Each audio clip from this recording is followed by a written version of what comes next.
టీచర్ల సమస్యలపై చట్టసభల్లో పోరాడేందుకు బీజేపీ నుండి కరీంనగర్, ఆదిలాబాద్, నిజామాబాద్, మెదక్ టీచర్ ఎమ్మెల్సీ అభ్యర్థిగా బరిలో దిగుతున్న విద్యావేత్త మల్కా కొమరయ్య గారిని ఆశీర్వదించి మొదటి ప్రాధాన్యత ఓటు వేసి గెలిపించండి.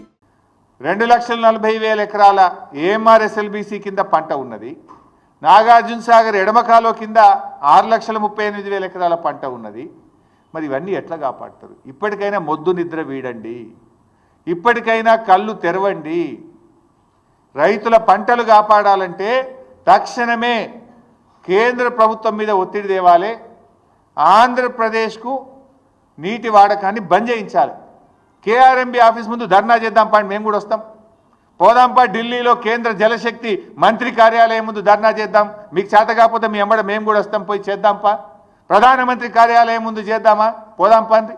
అఖిలపక్షాన్ని తీసుకొని పోండి. అంటే ఏం మిమ్మల్ని గెలిపించి పంటలు ఎండబట్టడానిక? రేపు వేసవి కాలంలో త్రాగునీటికి ప్రజల్ని ఇబ్బంది పెట్టడానిక? ఇప్పటికైనా ఆంధ్రప్రదేశ్ మిగిలింది 9 టీఎంసీలే, రావాల్సింది మనకు 121, 123, ఉన్నది 100. ఇప్పటికైనా ఏం చేయాలి? తక్షణమే సాగర్ కుడి కాల్వకు నీళ్ళ విడుదల ఆపాలి.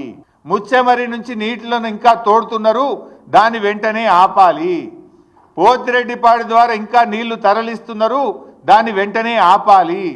ఈ ఉన్న 100 టీఎంసీలన్నా మనం తెచ్చుకుంటే ఆ కల్వకుర్తి కానీ, నెట్టంపాడు కానీ, భీమా కానీ, కోయిల్ సాగర్ కానీ, ఏఎంఆర్ ఎస్ఎల్బీసీ కానీ, సాగర్ ఎడమ కాలువ కానీ, ఈ మహబూబ్ నగర్, నల్గొండ, ఖమ్మం, హైదరాబాద్ త్రాగునీటి అవసరాలకు కొద్దో గొప్పో మనం సర్దుకొని వ్యవహారాన్ని నడిపించుకునే అవకాశం ఉంటుంది.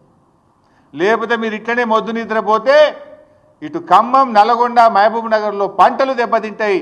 ప్రజలకు రేపు త్రాగడానికి కూడా నీళ్లు లేక ఇబ్బంది పడే పరిస్థితి వస్తుంది. ఇది ముమ్మాటికి కాంగ్రెస్ ప్రభుత్వ వైఫల్యము.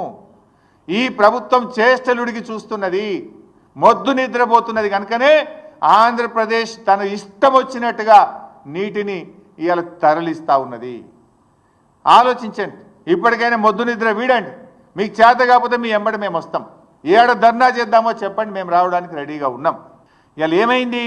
బీఆర్ఎస్ అధికారంలో ఉంటే ఈ పరిస్థితి వచ్చేదా? ఇవాళ బీఆర్ఎస్ అధికారంలో లేకపోవడం వల్ల, ఇవాళ తన శిష్యుడైన రేవంత్ రెడ్డి అధికారంలో ఉండడం వల్ల చంద్రబాబు నాయుడు గారికి నీటి తరలింపు సులువుగా అయిపోయింది. ఆయనకు ఈజీగా తరలించుకుంటుండు, అడిగేటోళ్ళు లేడు. ఇలా పార్లమెంట్లో కూడా బీఆర్ఎస్ లేకుండా పోయింది. పార్లమెంట్లో బీఆర్ఎస్ ఉంటే ఈ పాటికి మా పార్లమెంట్లో దద్దరిల్లింపజేసేవాళ్ళు. ఎందుకంటే బీఆర్ఎస్ అంటేనే తెలంగాణ, తెలంగాణ అంటే బీఆర్ఎస్. తెలంగాణ హక్కుల కోసం, తెలంగాణ ప్రయోజనాల కోసం నిక్కచ్చిగా మాట్లాడగలిగే పార్టీ బీఆర్ఎస్ పార్టీ. ఇలా 8 కాంగ్రెస్ గెలిచే, 8 బీజేపీ గెలిచే. ఆంధ్రప్రదేశ్ యథేచ్ఛగా నీళ్లు తరలిస్తుంటే నా బీజేపీ ఎంపీ మాట్లాడాడు, నా కాంగ్రెస్ ఎంపీ మాట్లాడాడు. పార్లమెంట్లో ఇవాళ తెలంగాణ గొంతు మూగపోయింది, ప్రశ్నించే గొంతు లేకుండా పోయింది. ఇవాళ తెలంగాణ ప్రజలు ఆలోచించాలి, తెలంగాణ యువత కూడా ఈ రాష్ట్రానికి జరుగుతున్న అన్యాయం గురించి ఆలోచించాలని చెప్పి నేను కోరుతా ఉన్నా. కాంగ్రెస్కు సోయి లేదు, బీజేపీకి ఏమో పట్టి లేదు. దొందే 2 పార్టీలు కలిసి ఇవాళ తెలంగాణకు అన్యాయం చేస్తున్నటువంటి పరిస్థితి ఉంది. కేంద్రంలో ఇవాళ చంద్రబాబు నాయుడుకి పలుకుబడి ఉంది, బీజేపీతో భాగస్వామ్యంగా ఉన్నాడు. దాంతోనే ఇష్టారీతిగా ఇవాళ జలదోపిడీ జరుగుతూ ఉన్నది. కానీ తెలంగాణ ముఖ్యమంత్రి మాట్లాడాలి కదా. ఈ జలదోపిడీ ప్రశ్నించాల్సింది ఎవరు? తెలంగాణ ముఖ్యమంత్రి గారు ప్రశ్నించాలి. కానీ తెలంగాణ ముఖ్యమంత్రి గారు ప్రశ్నించకుండా పరోక్షంగా సహకరిస్తున్నాడు. ఈయన పరోక్షంగా దీనికి సహకరిస్తున్నాడు. అందుకే ఈ పరిస్థితి. ఇలా రేవంత్ రెడ్డి గారి వైఖరి హాస్యాస్పదంగా బేలాగా ఉంది. అసలు ఇయ్యాలటి వరకు 3 మెన్ కమిటీ సమావేశాన్ని డిమాండ్ చేయరా మీరు? వాటర్ రెగ్యులేషన్ 3 మెన్ కమిటీ ద్వారా చేయాలి. అసలు ఈ రోజు వరకు 3 మెన్ కమిటీ సమావేశం జరగలే. 3 మెన్ కమిటీ సమావేశం జరగకుండా వాటర్ ఏ రాష్ట్రం ఎన్ని వాడుకోవాలనో నిర్ణయించకుండా ఇష్టారీతిని ఆంధ్రప్రదేశ్ నీళ్లు తీసుకుపోతుంటే తెలంగాణ ప్రభుత్వం ఎందుకు 3 మెన్ కమిటీ గురించి మాట్లాడతలేరు? ప్రతి సంవత్సరం కూడా కేఆర్ఎంబీ పరిధిలో ఉన్న ప్రాజెక్టులకు నీటి వినియోగాన్ని ఈ 3 మెన్ కమిటీ పర్యవేక్షిస్తుంది. 3 మెన్ కమిటీ ఆధ్వర్యంలోనే జరుగుతుంది. కానీ ఈ సంవత్సరం ఇంతవరకు 3 మెన్ కమిటీ సమావేశం జరగలేదు. ఈ రోజు వరకు కూడా జరగలేదు. అంటే బోర్డు వ్యవహారం ఎంత దారుణంగా ఉందో ఇవాళ అర్థం చేసుకోవాలి. బోర్డు కేంద్రం కంట్రోల్లో ఉందా, ఏపీ కంట్రోల్లో ఉందా అని మాకైతే ఇవాళ అనుమానం కలుగుతుంది. మరి కేంద్రం ఏం చేస్తుంది? కేంద్రంకు రెండు రాష్ట్రాలని సమానంగా చూడాలి కదా. తెలంగాణకు ఇంత అన్యాయం జరుగుతుంటే, తెలంగాణకు నీళ్లు దక్కకుండా ఆంధ్రప్రదేశ్ తరలించకపోతుంటే ఎందుకు చర్యలు తీసుకోవడం లేదు? ఇవాళ బోర్డు మీద కూడా సీరియస్గా ఒత్తిడి చేస్తలేరు. 3 మెన్ కమిటీ మీటింగ్ పెట్టమని డిమాండ్ చేస్తలేరు. శిలా విగ్రహాల్లాగా నీళ్లు తరలించకపోతుంటే శిలా విగ్రహాల్లాగా ఉంటున్నారు, పడి ఉన్నారు.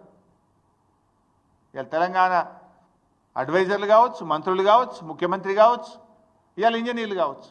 అంటే పాలకులు సరిగా లేకపోతే వాళ్ళు మాత్రం ఏం చేస్తారు? డైరెక్షన్ లెస్ అయిపోయింది.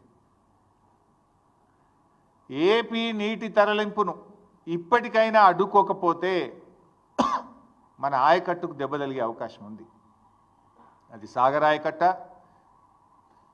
ఏఎంఆర్ ఎస్ఎల్బిసి ప్రాజెక్టా, మరి లిఫ్ట్ ఇరిగేషన్ స్కీమ్సా, చెరువుల కిందనా, రేపు పూర్తిగా దెబ్బతినే అవకాశం ఉంది. ఇప్పుడు ఏమైంది, సాగర్లో నీటి మట్టం పడిపోతే రేపు హైదరాబాద్ డ్రింకింగ్ వాటర్ కూడా ప్రమాదంలో పడే అవకాశం. సో రాష్ట్ర ప్రభుత్వం మొద్దు నిద్ర వీడాలి, ఇప్పటికైనా సోయి తెచ్చుకోవాలి, తక్షణం దీని మీద స్పందించాలని చెప్పి డిమాండ్ చేస్తూ ఉన్నాం. కేంద్రం మీద ఒత్తిడి తీసుకురండి. ఒకవేళ అవసరమైతే అఖిలపక్షాన్ని ఢిల్లీకి తీసుకువెళ్ళండి. అఖిలపక్షం ఆధ్వర్యంలో కేంద్ర జల వనరుల శాఖ మంత్రి ఇంటి ముందు ధర్నా చేద్దామా, ప్రధానమంత్రి కార్యాలయం ఇంటి ముందు ధర్నా చేద్దామా, ఏం చేయడానికైనా మేము సిద్ధం. మేల్కొనండి, రాష్ట్ర ప్రయోజనాలు కాపాడాలని చెప్పి మేము డిమాండ్ చేస్తూ ఉన్నాం.